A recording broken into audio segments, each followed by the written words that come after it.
I had started working at Burger King. I really didn't enjoy working there at all, mainly because I had to work from 8 in the morning until midnight, and the pay was minimal, barely enough to cover my school expenses. Despite disliking my job and having numerous reasons not to stay, I had to quit after a terrifying incident one day. Looking back, I'm grateful that I left. There were some peculiar customers, like the one who threw a cola at me just because he didn't like the acidity level. How absurd, right? Some might wonder why I hadn't quit this job earlier. Well, the answer was Jasmin, a beautiful girl with whom I had developed feelings. She had stunning black hair and was, by far, one of the most beautiful girls I had ever seen. Now, I wanted to invest my feelings in her. Recently, I bought tickets for both of us for a highly popular movie currently in theaters, thinking it would make Jasmin happy. I approached her with joy, expecting a positive response. "Hey Jasmin," I said. "Oh, hi, Kevin. Are you really tired?" "I just want to go home and rest right now," she replied, handing me her apron.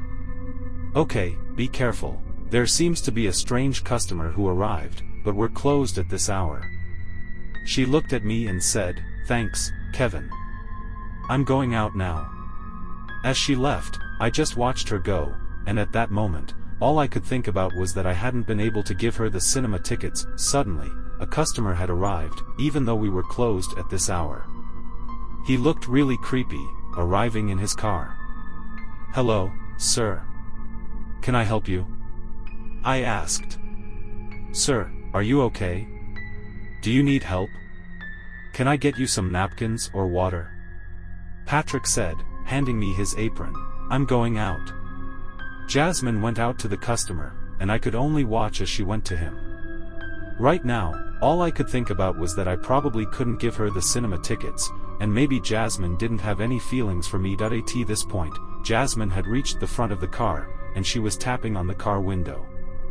Suddenly, the man opened the door, grabbed Jasmin by her hair, and forcefully pressed her against the car window. I was just frozen, unsure of what to do. Jasmin couldn't scream for help.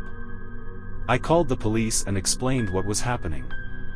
Meanwhile, the man had put Jasmin in the trunk of his car. When I saw this, I ran towards the car as fast as I could. The man got out of the car, and he was really tall. I couldn't fight with someone this big. Even if I tried, he would easily overpower me. The man came up to me and punched me. The impact of the punch made me faint, but I remember some moments. While lying on the ground, I saw the man drive away with Jasmin in the trunk. The worst thing was that my friend was in that trunk. The police and an ambulance arrived. The police asked me some questions to understand what had happened. I told them about the man and described his car. A few weeks later, the police called me and said they found the car. However, they couldn't find Jasmin and the man. The only thing they found that belonged to Jasmin was a dropped silver watch. The man had parked his car in front of his own house, where there was a pure white wedding dress inside. I have no idea what happened to Jasmin that day. I hope she's alive, and maybe one day, I can give her the cinema tickets I couldn't give her that day.